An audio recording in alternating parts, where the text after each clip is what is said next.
bem-vindos à presença do Senhor. Eu peço que vocês abram suas Bíblias em dois textos que nós vamos ler hoje. Isaías capítulo 9, versículos de 1 a 7 e João capítulo 14, no versículo 21. Posso ler a palavra do Senhor?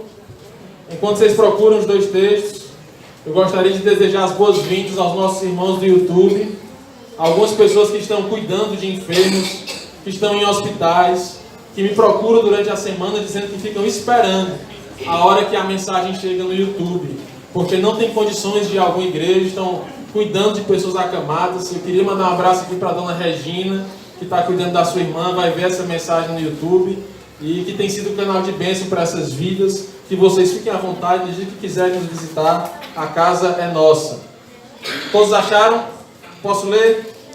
Isaías capítulo 9, versículo 1, assim diz a palavra de Deus. Mas para a terra que estava aflita, não continuará a obscuridade. Deus, nos primeiros tempos, tornou desprezível a terra de Zebulon e a terra de Naftali.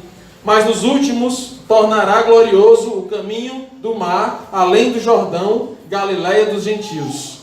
O povo que andava em trevas viu grande luz. E aos que viviam na região da sombra da morte, resplandeceu-lhes a luz. Tens multiplicado este povo, a alegria lhe aumentaste. Alegraram-se eles diante de ti, como se alegram na ceifa, e como exultam quando repartem os despojos. Porque tu quebrastes o jugo que pesava sobre eles, a vara que lhes feria os ombros, e o cetro do seu opressor, como no dia dos midianitas. Porque toda bota com que anda o guerreiro no tumulto da batalha, e toda veste revolvida em sangue serão queimadas, servirão de pasto ao fogo. Porque um menino nos nasceu, um filho se nos deu, o governo está sobre os seus ombros, e o seu nome será Maravilhoso Conselheiro. Vamos ler juntos? E o seu nome será Maravilhoso Conselheiro, Deus Forte, Pai da Eternidade e Príncipe da Paz. Para que se aumente o seu governo e venha paz sem fim sobre o trono de Davi e sobre o seu reino, para o estabelecer e o firmar mediante o juízo e a justiça, desde agora e para sempre. O zelo do Senhor dos Exércitos fará isto.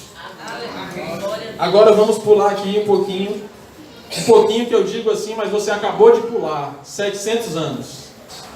Ao sair de Isaías e chegar em João, você pulou um pouco mais de 700 anos, talvez quase 800 anos.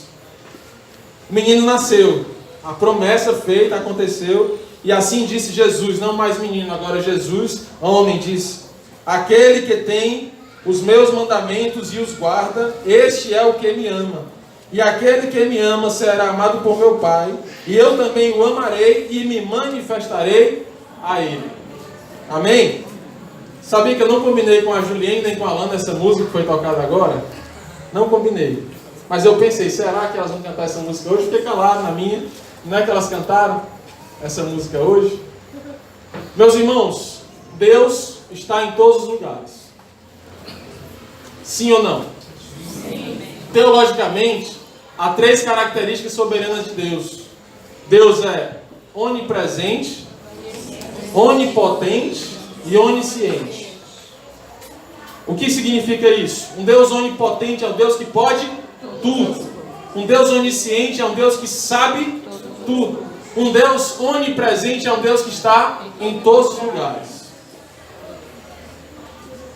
Por que nem todos sentem a presença de Deus se Ele está em todos os lugares?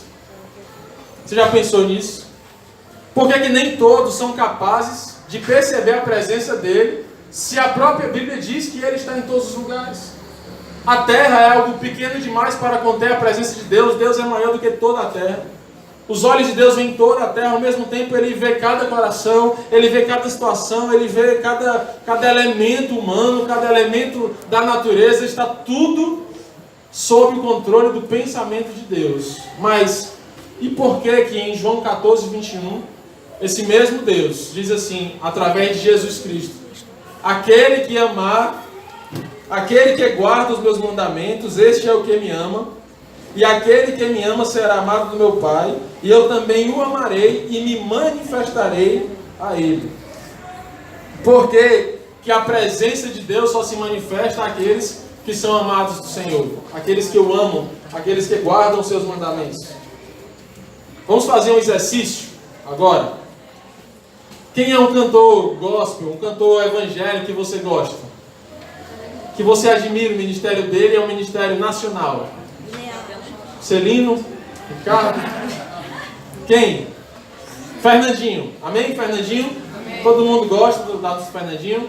Amém. Imagine que aquele portão agora fizesse assim, ó. Aí quando alguém abrisse o portão, entrasse o Fernandinho. O que você faria? Um pastor que você ama a palavra dele, um pastor que prega no Brasil todo, quem sabe até em outros lugares do mundo, em outros países. Diga aí o nome do pastor que você ama o ministério dele. Luciano Subirá. Luciano Subirá. Quem é esse Timóteo? Coitado do Timóteo. Aí, pastor Walter, pronto. Aí bate o portão, entra um pastor bem famoso ali. De repente, os seus dedos vão começar a coçar. Para pegar no seu celular. Aí você ia fazer um story no Instagram e dizer: fulaninho está aqui, Fernandinho está aqui, hashtag Fernandinho está na minha igreja. Aí você ia fazer um selfie: Fernandinho está aqui, Fernandinho está aqui. Ele cantar, quem sabe ele ia ficar só ali sentado e você ia publicar. E de repente, quem sabe, pessoas que estão em outros bairros de Fortaleza começam a receber a mensagem. E quem sabe, eles sairiam das suas casas e estariam aqui até o final do culto, porque o Fernandinho está ali, porque o pastor fulano está lá, porque a gente crê no que a gente vê. Mas eu quero te dizer, está aqui aquele que é muito mais excelente do que Fernandinho, aquele que é muito mais excelente do que pastor A, pastor B ou pastor C. Jesus Cristo está aqui nesse lugar. A gente não valoriza tanto isso porque nos falta, sabe o quê? Nos falta fé.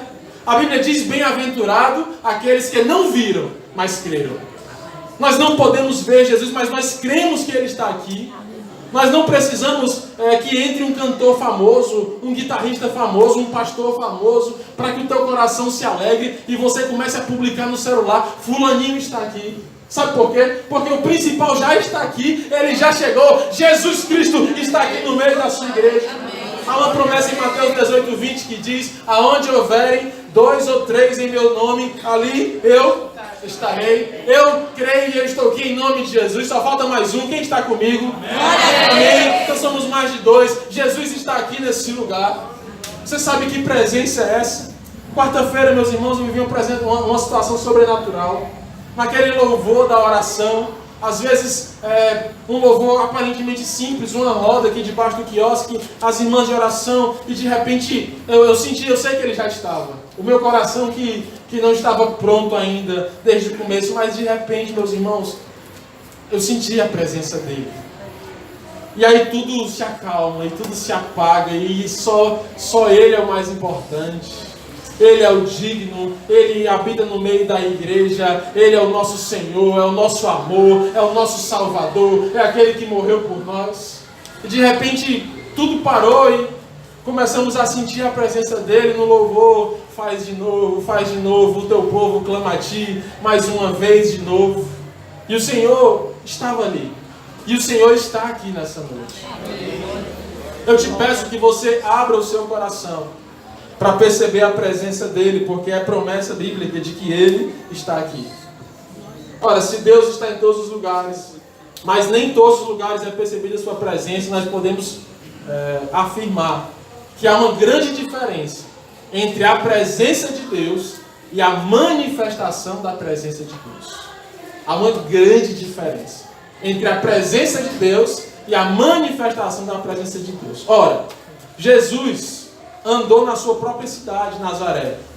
Só que a Bíblia diz sobre o próprio Jesus que lá na sua terra ele não pôde fazer os mesmos milagres que ele vinha fazendo nas terras vizinhas. Por quê? Ele vinha, ele foi batizado e ele começou a pregar, curar, libertava os cativos, os endemoniados, começou a curar pessoas, começou a realizar milagres, começou a transformar água em vinho, a fazer milagres tremendos. Mas quando chegou na sua casa, na sua terra, onde estavam os seus vizinhos, os seus primos, os seus tios, a dona da bodega, onde estava o homem do gás, onde estavam as pessoas que tinham convivido com ele, ele não pôde fazer. Por que ele não pôde?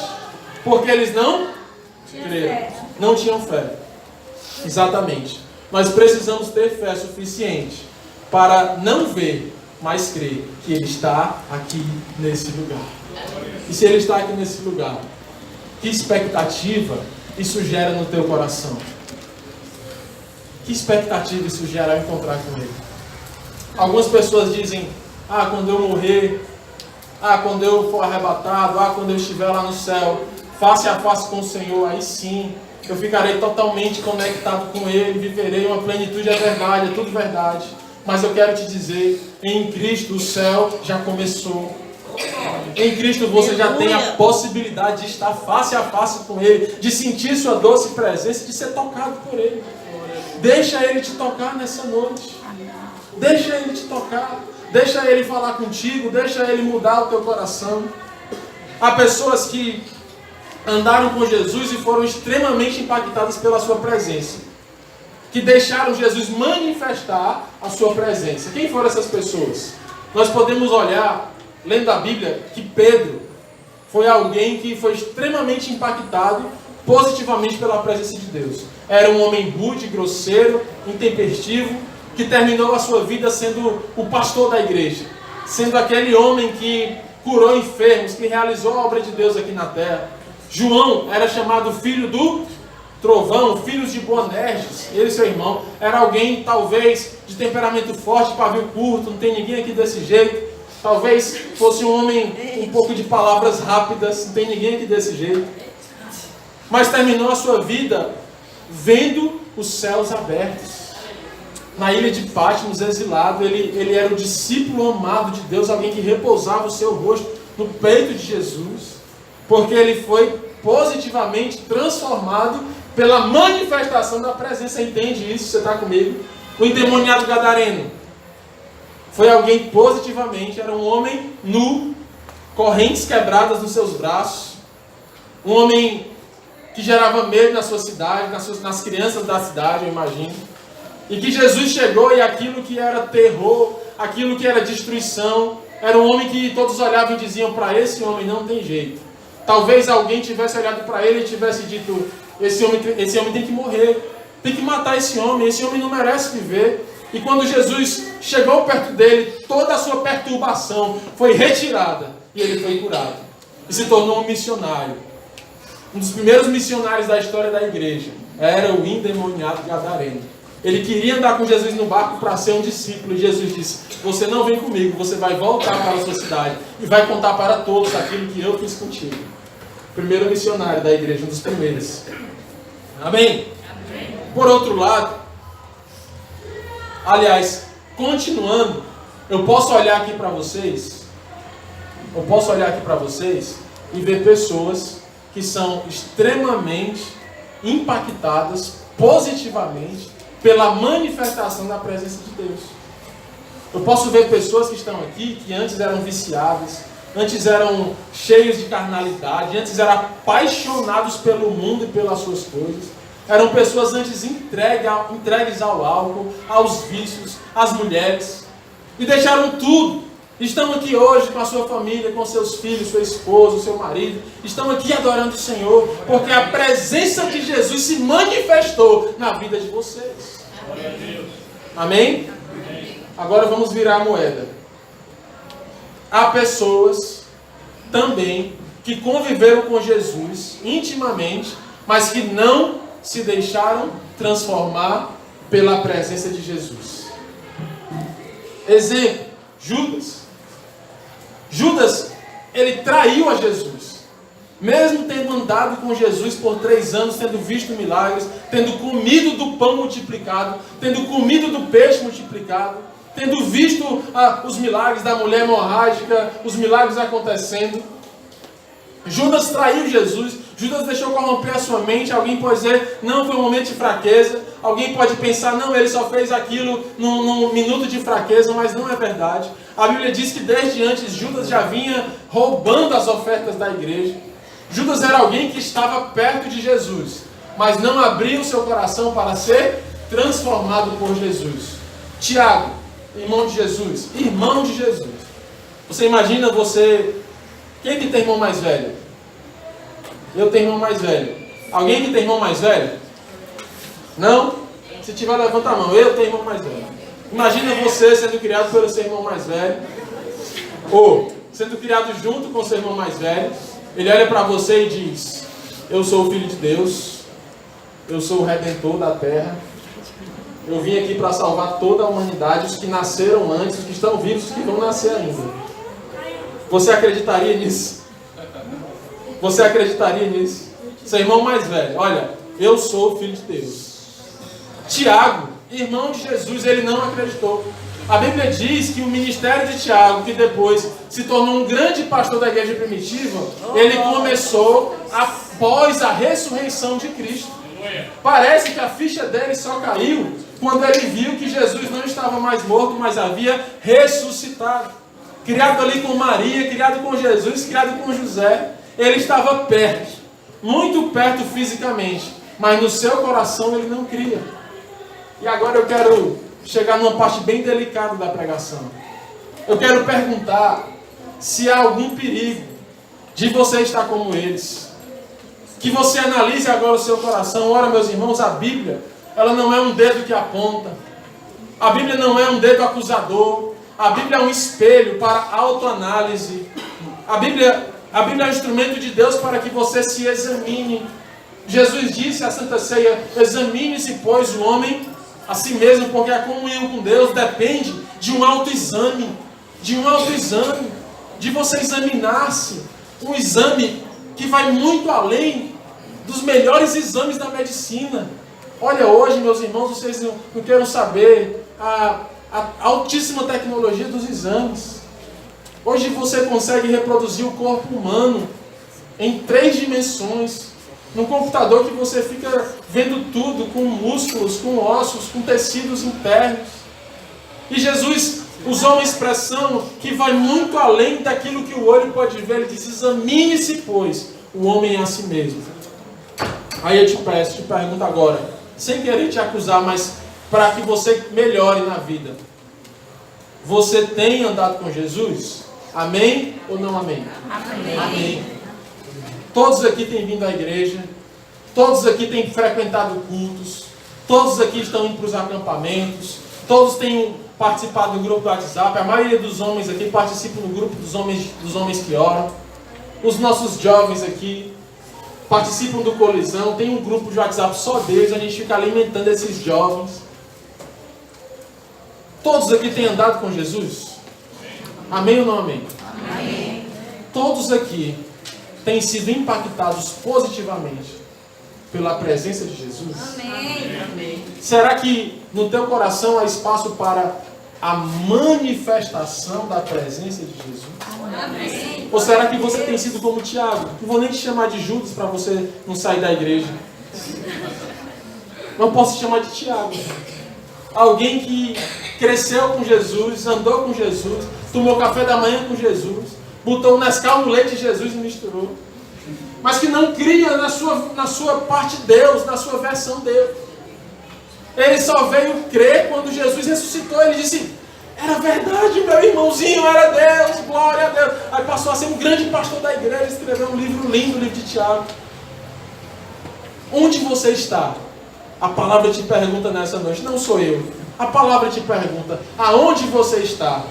Você está entre aqueles, como o endemoniado gadareno, que viveu errado, fez coisas erradas, que viveu em pecado, quem sabe, que se apaixonou pelo mundo, mas que hoje está aqui lavado, remido, santificado pelo maravilhoso sangue de Jesus? Ou você está entre aqueles que estão caminhando com Jesus, estão indo para a igreja, estão assistindo a novela da Record, mas não estão sendo transformados? Estão com os mesmos pecados de sempre? A palavra te pergunta nessa noite, nessa minha pequena caminhada de igreja, graças aos meus pais, eu tenho 35 anos de idade e tenho 35 anos de igreja, graças aos meus pais e ao meu Senhor. Nunca me desviei da igreja do Senhor. E nessa pequena caminhada de 35 anos, eu vi várias pessoas, infelizmente, que têm caminhado na igreja, têm frequentado cultos e cultos e cultos, mas não têm sido transformadas em nada pela presença do Senhor. Esse é um grande perigo. Eu te pergunto, qual a diferença entre as pessoas que são transformadas e as que não são? Ou será que não haviam mais endemoniados a serem libertos e o gadareno foi? Será que não haviam mais viúvas em Israel e quem foi curada foi a filha da Ciro Fenícia? Eles olham, em Israel não vi uma fé como a sua. Daquela mulher que disse, o cachorrinho come até das migalhas que caem da mesa. Uma mulher fora de Israel. Jesus disse, não havia viúvas em Israel para que Elias fosse, mas o Senhor achou graça na viúva de Sarepta, uma cidade diferente, uma cidade distante, uma cidade estrangeira. Por que as viúvas de Israel não aproveitaram da presença de Elias? Porque não creram, porque o seu coração era orgulhoso, amante do pecado, tinha um coração duro. Jesus está aqui nessa noite para transformar o teu coração, coração de pedra em coração de carne. Pecados em santidade. O Senhor Jesus pode te curar nessa noite. É nessa noite Ele pode te curar. Sabe aquilo que te tem feito mal? O Senhor Jesus pode tirar com um milagre, numa mão poderosa e maravilhosa. E eu estou dando spoiler da pregação. Eu vou falar. Primeiro, qual a diferença entre essas pessoas? A diferença entre os que receberam e os que não receberam está no sábado à noite do pastor Wesley, do acampamento. A pregação do pastor Wesley no sábado à noite foi sobre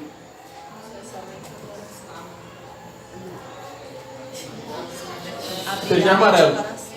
Mente e coração aberto à presença do Senhor. A grande diferença não era se era homem, se era mulher, se era pobre ou se era rico, o nível de escolaridade, o currículo, o status, a conta do banco, não era. Era o quanto os corações estavam dispostos a estar totalmente abertos, ao avesso na presença do Senhor. O quanto as mentes chegaram na presença de Deus abertas, dizendo, Senhor, eu creio que Tu pode mudar a minha vida. Eu me alegraria muito se o Fernandinho viesse aqui, se o pastor fulano viesse aqui, mas a minha alegria maior é porque o Senhor já está aqui nesse lugar. E eu abro a minha mente, eu abro o meu coração. Se você sair daqui com essa mentalidade, eu já me dou para você possa até acabar a pregação agora. A mente e o coração abertos à transformação de Cristo. Porque Ele está aqui nesse lugar, passeando no meio da igreja, querendo manifestar a sua glória. Manifestar em curas, em sinais, em prodígios, em maravilhas. Nós temos visto aqui na igreja crianças sendo curadas, mulheres sendo curadas, pessoas com dificuldade profissional recebendo seus empregos. Nós temos visto a mão de Deus agindo ao nosso favor. E eu digo a vocês, nós vimos é pouco ainda, porque é uma promessa de Deus que nos últimos dias o Espírito Santo será derramado sobre toda a carne. Nós podemos mais. Deus não mudou e nunca vai mudar. O que muda é o seu coração, é o meu. Às vezes a gente está enjoado espiritualmente, está com fastio espiritual. A gente vai para a igreja, aquele menino ruim, que a mãe bota a comida mais gostosa na frente dele e ele fecha a boca. Abre a boca, menina, ele faz assim, ó. Sabe? Espiritualmente isso acontece. O Senhor te põe diante da sua palavra, dos louvores, da alegria, e você está... Como carne cozida não. Só como se for assada. Sabe, o menino birrento, espiritual. O provérbio diz, o coração orgulhoso pisa em favos de mel. A palavra pregada em Manalindó, maravilhosa, linda, exuberante. O Senhor Jesus andando no meio da igreja, a pessoa pisando. Pisando. Isso não é pra mim não, o pastor para falar alto. Aí o pastor aí todo assanhado, suado, velho. Eu havia mais aqui. Pisando em favos de mel. Mas a Bíblia diz que para o coração faminto, ou em outra tradução, ao coração humilde, até o amargo é doce. Glória a Deus. Até quando você pensa que não, mas aparece algo de Deus que te abençoa. Até quando você está meio assim, mas vem algo que alegra o teu coração. Era amargo, mas virou doce. Porque o Senhor Jesus é quem te dá de comer. Como é que está o seu coração? Como é que está o seu coração? Eu te desafio nessa noite a deixar Jesus se manifestar em você. Eu não sei qual é a tua situação. Eu sei de alguns, mais ou menos. Mas eu não sei de todos. Eu não sei o que, é que você precisa, eu não sei como é que você está, se você está doente, se você está saudável, se você está liso, se está caraquento. Não sei. Mas eu sei que Jesus sabe. Deixa Ele manifestar a presença dele em você. Quem está disposto a isso nessa noite? A Bíblia do rei Josias, ela estava em algum lugar. Onde é que ela estava? Rei Josias, nome do meu pai. Onde é que estava a Bíblia do rei Josias? Estava, sabe naquele quarto dos entulhos que os homens gostam? Todo homem gosta. Tem o quarto do breguesso. Não é? Não? Só eu? Ninguém aqui tem quarto do breguesso. Amém? Eu tenho um tio que ele se mudou de casa, mas ele manteve o quarto do breguesso na casa antiga. No apartamento, no térreo lá. Ele ama o quarto do breguesso. É quase um outro filho para ele. Marquinhos sabe quem é. Ama o quarto do breguesso. Estava lá no quarto do breguesso. E o rei Josias assumiu o trono de Israel com apenas 9 anos de idade. E o seu pai havia andado nos caminhos maus. E um dia, ao arrumar o quarto dos breguesos, o sacerdote achou a Bíblia. Achou a Bíblia. E aí o rei Josias ouviu. A Bíblia foi encontrada. O quê? A Bíblia. A Bíblia. A Bíblia. Pois vem cá. Você vai agora, durante o dia todo, você vai lê-la para mim. E ele começou a ler a Bíblia para o rei. A Bíblia diz que quando o rei Josias começou a ouvir a Bíblia, ele começou a chorar. Ele pegou cinzas, colocou na cabeça, rasgou suas vestes e se arrependeu, se humilhou e ele orou assim: Senhor, será que ainda tem jeito? Depois de ver tantos milagres, tantos sinais, nós estamos aqui hoje nessa situação tão terrível, será que ainda tem jeito? Quem sabe você está ouvindo essa pregação e você tinha deixado a Bíblia do seu coração no quarto dos bregueços da alma. E eu estou aqui pregando e você está pensando: será que tem jeito? Será que ainda tem solução? E você se vê tão distante da realidade da palavra. Meu Deus, será que ainda tem jeito para a minha vida? E eu te digo, a vida tem jeito sim. O Senhor Jesus te ama sim. Ele está disposto a te abraçar sim, a perdoar os teus pecados sim. Se arrependa nessa noite, em o nome de Jesus. E aí o reinado de Josias foi um dos reinados mais brilhantes dos reis de Israel, porque ele começou a viver aquilo que a Bíblia dizia. Ele abriu a sua mente e o seu coração para a manifestação de Deus através da sua palavra. Ontem eu entrei numa casa, meu coração, sabe quando seu coração faz assim? Sabe? Alguém já assistiu isso? Você está aqui e aí passa alguma pessoa assim que não é muito protusa assim na sua beleza, aí eu entrei numa casa ontem, não é de ninguém aqui da igreja. Sabe onde é que estava a Bíblia? Calçando o ventilador. Meu coração fez tudo. A Bíblia. A Bíblia. A palavra da verdade. Estava calçando o ventilador, porque a cadeira era funda, o ventilador ficava para o teto, botaram a Bíblia embaixo para ele ventilar assim. Do que adianta? Do que adianta?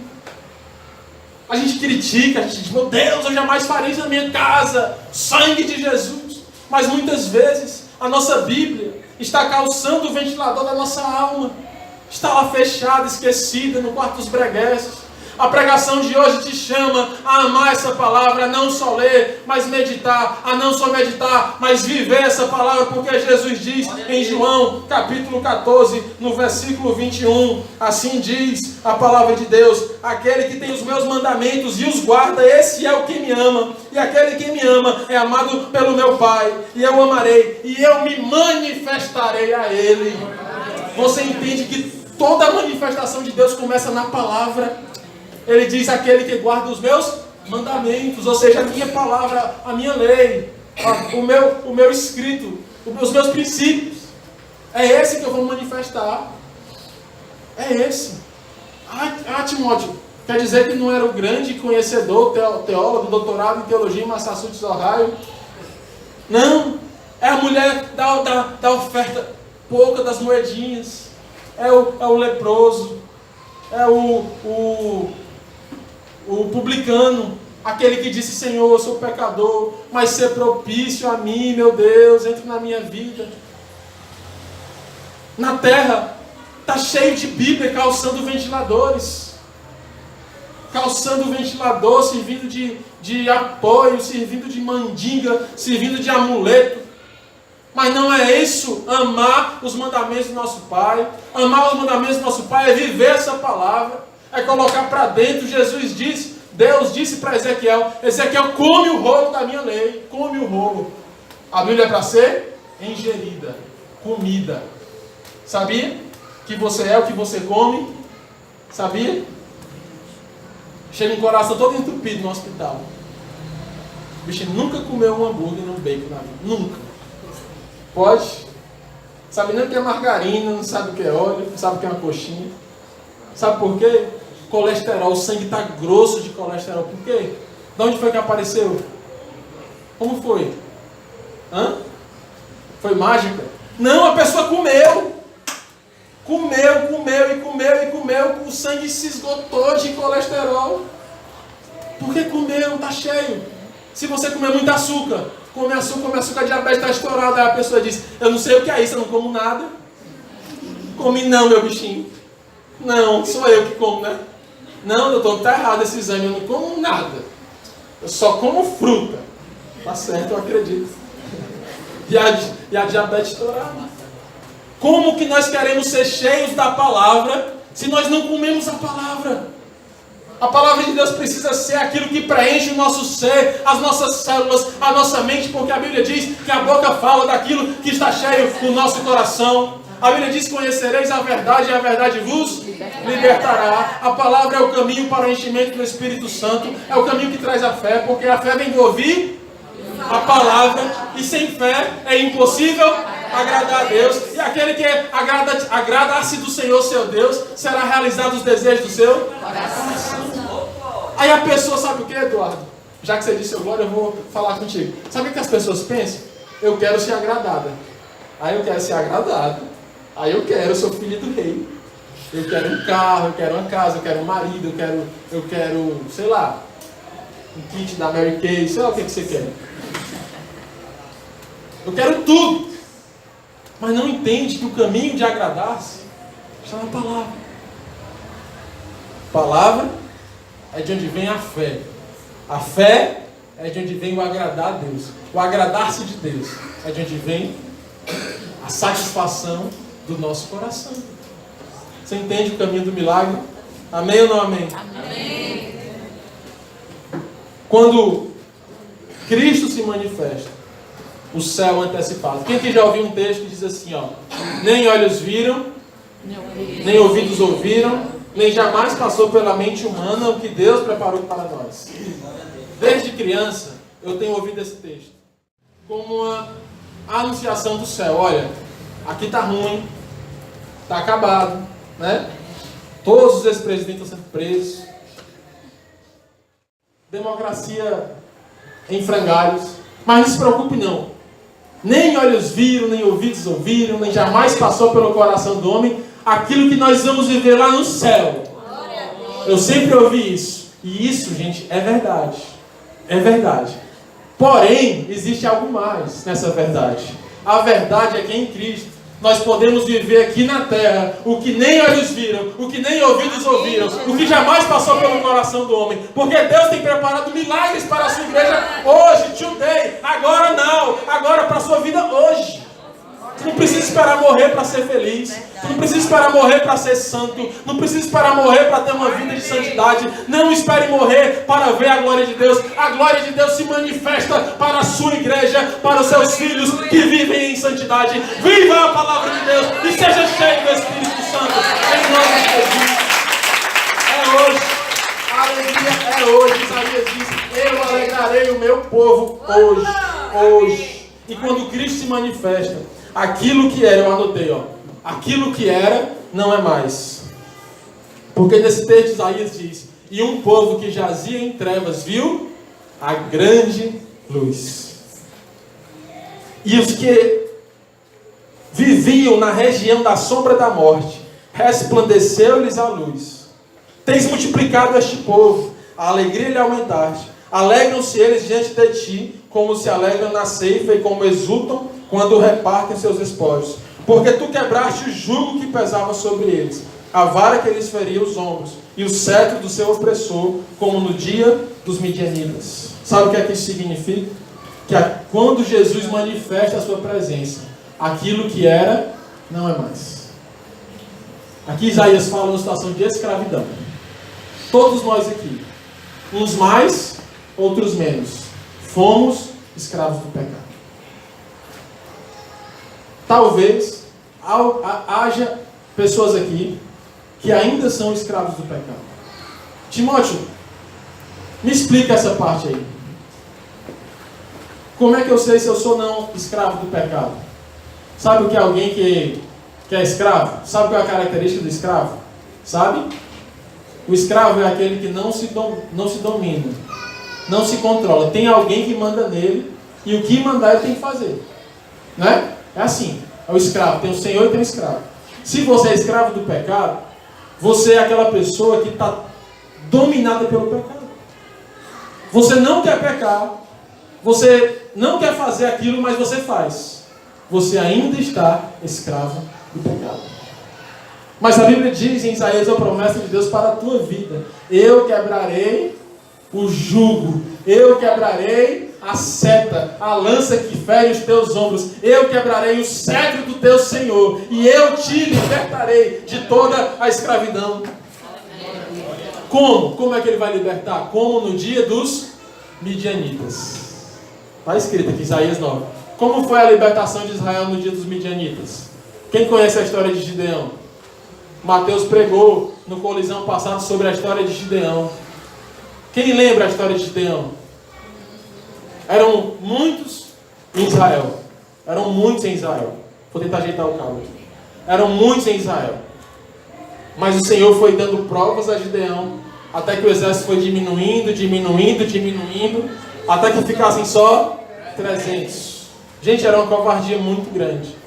Essa história dos 300 já virou filme de Senhor dos Anéis, Crônicas de Nárnia, porque é a história do impossível.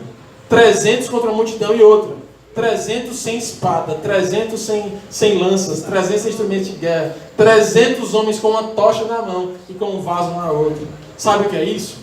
Por milagre, por mão de Deus. O Senhor vai te tirar da escravidão do pecado por milagre, por mão de Deus. O Senhor vai te livrar da escravidão do pecado por milagre, milagrosamente. A poderosa mão de Deus vai te tirar da situação de pecado. Glória a Deus. Mas Timóteo, não mereço. E não merece e nunca vai merecer. Mas as misericórdias do Senhor se renovam a cada manhã. Elas não têm fim e são a causa de nós não sermos consumidos. Merecer nunca. Eu nunca vou merecer, nem você. Mas Ele dá. Abra o seu coração e a sua mente. Você pode pensar: eu nunca pensei que eu poderia ser livre do pecado. Nessa noite, creia. O Senhor pode te libertar totalmente do pecado. Sabe o que significa vara nos ombros? Isaías 9, vara que te ferem os ombros. É o senhor de escravo que fica futigando os ombros dos escravos com uma vara. É assim que o pecado faz. A Juliane falou hoje na ministração sobre sobrecarga. Isaías 9 fala sobre jugo pesado. É pesado. O jugo do pecado é pesado. Quem aqui já viveu no pecado, já tentou ficar na igreja em pecado? É pesado? É pesado. Você vê todo mundo se alegrando e você fica pesado.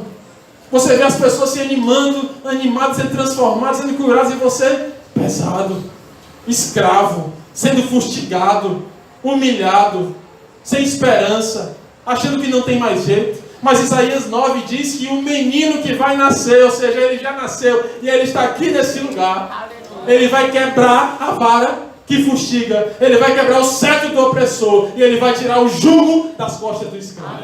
Ele vai dizer: você está livre, porque aquilo que te prendia agora não te prende mais. Colossenses 2,14. E na cruz de Cristo foi cravado o escrito de dívida e de culpa. Não existe mais, porque foi cravado na cruz de Cristo. Se eu tivesse aí te dado glória a Deus. Glória a Deus. Aquilo que era, não é mais. Um povo que jazia em trevas. Viu? Grande luz. Sabe o que é jazia? Jazia. Um povo que estava sob o domínio das trevas. Opressão total. Ele viu uma grande luz. Quem aqui já viu isso? Você estava em trevas, difícil. Sabe, Ricardo, naquele dia lá em Natal, trevas. E você viu uma grande luz.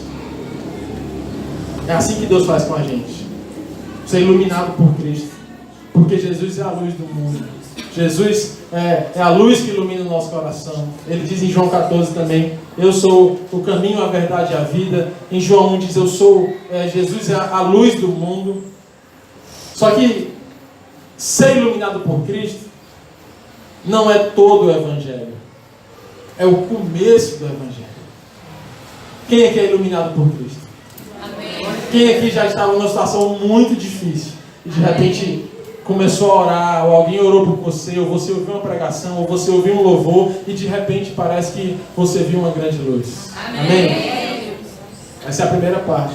A segunda parte é quando Deus faz de você a luz dele aqui na terra. Porque vós sois luz do mundo. Um pastor muito antigo, que pregava na região ali da Irlanda, ele disse que havia uma cidade que estava nas montanhas, uma cidade distante. Na época não havia energia elétrica e as casas eram iluminadas por luzeiros. E no domingo, quando começava a escurecer, ia ter o culto do domingo à noite, se observava da igreja, no alto dos montes, a igreja ficava num vale, aquelas luzes saindo das suas casas. Famílias iluminadas na luz de luzeiros, de candeeiros, descendo as montanhas, via pelos caminhos os luzeiros, descendo as estradas, descendo, até que aquela concentração de luz se juntava num lugar só. A igreja do Senhor, de longe se via aquele lugar bem iluminado. Quem se sente assim? Você é a luz de Cristo, que passa a semana iluminando o seu trabalho, passa a semana iluminando a sua casa, a semana iluminando a sua faculdade, a semana iluminando as ruas, o trânsito da cidade, iluminando o hospital, iluminando aonde você andar. E no domingo você vai se juntando para se aquecer, para aquecer a luz, para ter mais combustível para essa luz. Assim é a igreja do Senhor, uma igreja que está acesa aqui, mas que leva a sua luz aonde vai, que ilumina os trânsitos, ilumina a política, ilumina as instituições públicas, ilumina as faculdades, ilumina as escolas. Essa é a igreja do Senhor que se levanta nos últimos dias. Amém? Por isso que o Senhor disse a Abraão: Abraão, eu te abençoarei. Mas depois ele disse: sê tu uma bênção. O Senhor não quer só te abençoar. O Senhor quer fazer de você a bênção. Amém. O Senhor não quer só responder a tua oração. O Senhor quer te fazer a resposta de oração dos outros. Ah, eu estava tão mal. Aí veio uma pessoa e deu uma palavra de Deus para a minha vida. Sabe o que é isso? Você foi a resposta de oração. Aí eu estava doente, chegou alguém, orou por mim, eu fui curado. Você foi a resposta da oração. Estava em crise financeira, veio o irmão e colocou um dinheiro no meu bolso. Você agora foi a resposta de oração de alguém. Que lindo, que maravilhoso. Mas isso acontece somente quando Cristo manifesta a sua presença. Aquilo que era, aquilo que não era, aquilo que era não é mais. E agora? Aquilo que não era, agora é. Como assim? Você não era livre. E agora em Cristo Jesus você é livre. Tem um irmão que está aqui no culto hoje. E ele chegou na igreja há alguns anos. E a nossa igreja ela é muito animada. Né? Você viu hoje aqui as crianças pulando. Meu Deus, não está morto. Os meninos se abraçaram, pulando, rodando. Em muitas igrejas, esses meninos tinham se disciplinado, tinham levado um carão grande. Mas aqui não, a gente acredita que o Senhor se manifesta em alegria. E se der vontade de pular, você pula. Se você tiver vontade de gritar, você grita. Você está na liberdade do Espírito Santo, desde com ordem e decência. Estava com ordem e decência os bichinhos. Bem agitado, mas estava direitinho. Você é livre. E esse irmão chegou para mim e disse: pastor, eu venho de outra denominação e eu não consigo nem levantar meus braços. Eu vejo as pessoas levantando e fico pensando, se eu levantar alguém vai olhar. Ixi. Sabe por quê? Porque às vezes a religiosidade nos engessa. Você fica preso. Você não tem como levantar as mãos e dizer: Senhor, eu te amo, eu estou livre. Você é livre. Agora você é livre não só para gesticular, mas para viver longe do pecado e para viver aquilo que Deus tem para ti. Você é livre para sair do jugo do mundo, para tirar das tuas costas aquilo que te prendia, para ter paz no teu coração. Você é livre. Amanhã é feriado. Se eu tivesse aí, eu te dado glória a Deus. Glória a Deus. Amanhã é feriado. Glória a Deus. Feriado de quê? Hã? Sei não, sei que a segunda-feira é feriado, já tá bom. Isso basta. Amanhã é feriado porque no dia 25 de março de 1884 foi assinada a Carta Magna. De libertação. Oh, glória a Deus pela Carta Magna. Que libertava os escravos do Ceará. Segundo a linda história, o Ceará foi o estado pioneiro 4 anos antes da República Brasileira, que foi fundado em 1888, que foi assinada a Carta da República Brasileira em 1888. 4 anos antes, o Ceará esteve à frente e libertou seus escravos. Glória a Deus. Isso é mentira. É não. Não, sabe por quê? Ai, não. Porque a economia cearense era baseada no algodão. Em 1884, estava tendo uma grande seca. Os senhores não tinham mais dinheiro para alimentar os escravos. Aí diziam: estão livres, porque não tem como de comer. Acredito que a verdade é essa. Isso a Globo não mostra, hashtag. Mas eu quero te dizer uma coisa. Essa é a liberdade do mundo. O feriado de amanhã comemora a liberdade do mundo. Ele quer pagar uma dívida, dizer: os negros do nosso país estão livres. Eu te pergunto, verdadeiramente os negros do nosso país estão livres? Não. Em 2019, há preconceito contra os negros? Sim. Meus irmãos, uma das maiores expressões anti-Deus na terra é o racismo. É quando você julga alguém pela sua cor, pela sua aparência, você condena, você discrimina. É uma das maiores manifestações anticristo na terra. É quando você descarta alguém pela cor da sua pele. Aí eu pergunto, em 2019, estão livres os negros no Brasil? Não estão. O papel está assinado em 1884. Amanhã vai ser feriado. Mas não há o que se comemorar, porque não é verdade. Ainda há prisão da cor, da pele e da raça. Ainda há preconceito, ainda há subjugamento. Verdade. Porque essa é a liberdade do mundo. Mas Gálatas 5:1 diz: para a liberdade de Cristo vós fostes chamado. Se verdadeiramente o Filho vos libertar, verdadeiramente você será livre.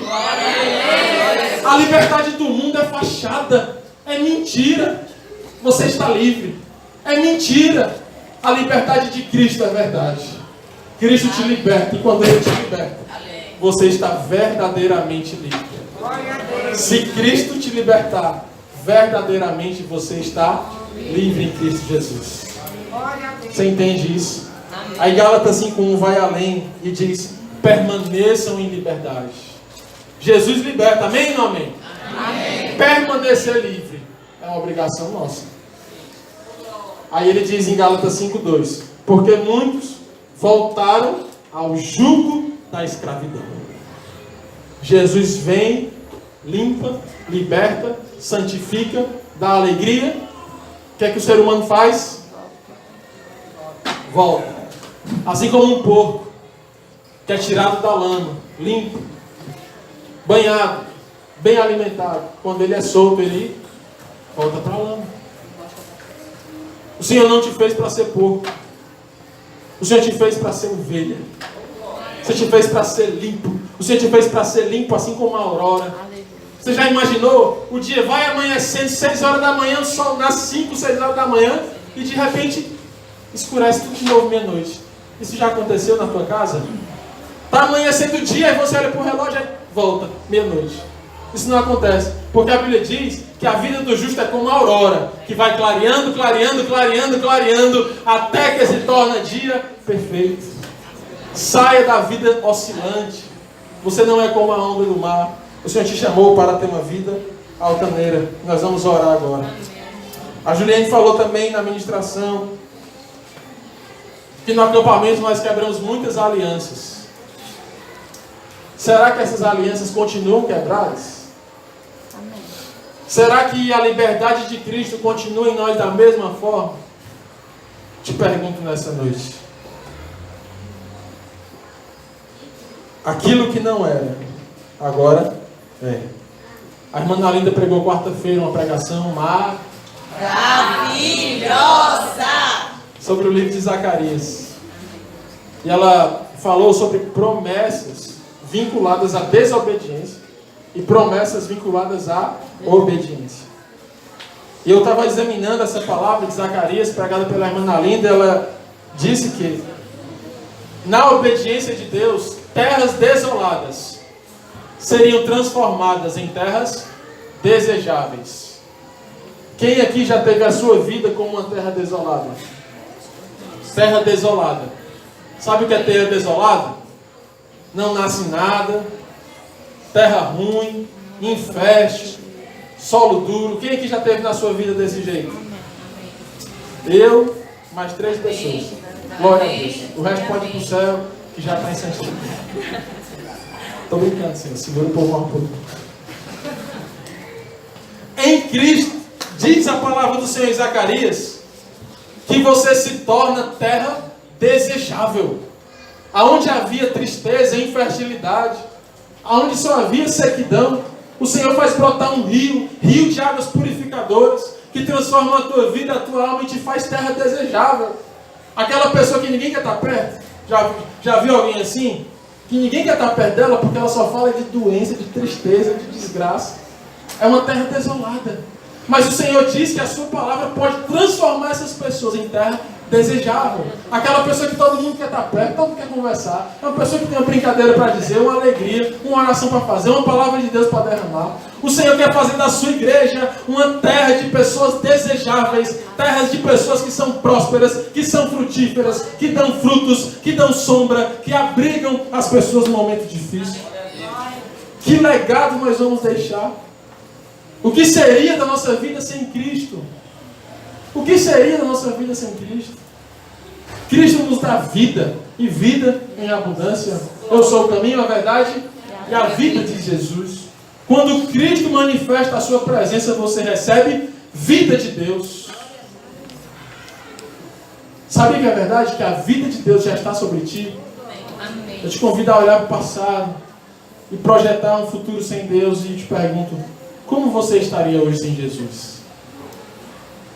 Perdido? Talvez nem existiria.